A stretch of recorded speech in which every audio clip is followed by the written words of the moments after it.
My name is Antje Hecheltjen. I'm Technical and Policy Advisor at the GIZ, and I am one of the co-chairs of the GEO-LDN initiative, together with Amos Kaboba and Neil Sims. And I am co-leading the Working Group 2 on data quality standards. When I started working with satellite data, we had to order them on hard disks, and they were mailed by post to us.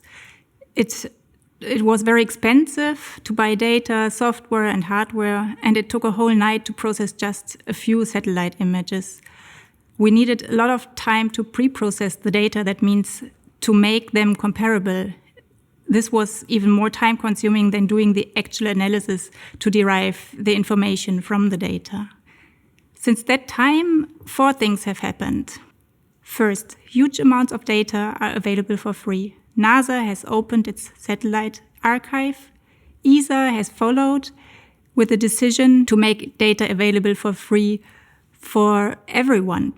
Second, cloud processing technologies make it possible that you can process data even from your smartphone. Third, algorithms have become much smarter. With artificial knowledge, we can squeeze the last bit of information out of the data. And these algorithms are available as open source code, often for free as well. And fourth, CEOS, the Committee on Earth Observation Satellites, has made tremendous progress in making analysis-ready data available for free. Consequently, the amount of information products has increased exponentially. We have petabytes of data at our fingertips. This is amazing. We can look back 4 decades on the development of land, and we can use this information to anticipate future land use changes. But here comes the problem. The huge amount of data poses challenges to both the data users and the data providers. Data providers have endless possibilities to generate information from satellite imagery. This information is often very useful, but useful doesn't necessarily mean that it is being used. For this, data providers need to understand the needs of the users. Data users, on the other hand, are overwhelmed by the amount of similar but still different information products derived from satellite images. They need guidance on how to choose the most appropriate data set and which information to derive. This is where the GEO-LDN initiative comes in. We have developed minimum data quality standards that ensure that data are coherent, consistent, and comparable. We have consulted data users, such as national reporting officers, UNCCD national focal points, representatives from national statistic offices, land planners, to answer providers' questions like which resolution is needed or what temporal repetition rate is necessary.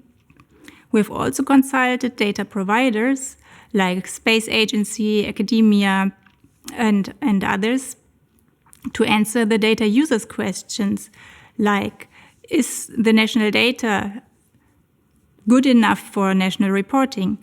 Or should we better use global data sets? And which of the many global data sets can we use? So the data providers have expressed what is available, and the data users have expressed what is needed. The minimum data quality standards are a result of this joint effort and tremendous commitment and engagement from the whole GEO-LDN community. The minimum data quality standards are now an integral part of the UNCCD good practice guidance on SDG 15.3.1 reporting.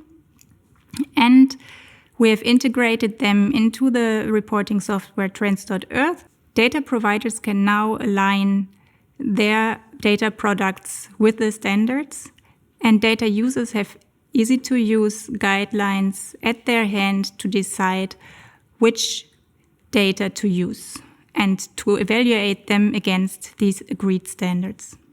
With the GEO-LDN initiative, we have started to support countries in the reporting process. But what is really important to us is that data are not only used for reporting, but also as a foundation for decisions towards more sustainable land management and finally to achieve land degradation neutrality. We have started this road with the GEO-LDN competition, and in future we will continue to tackle this gap between SDG 15.3.1 reporting and LDN implementation. With the data quality standards, we have laid the foundation for this.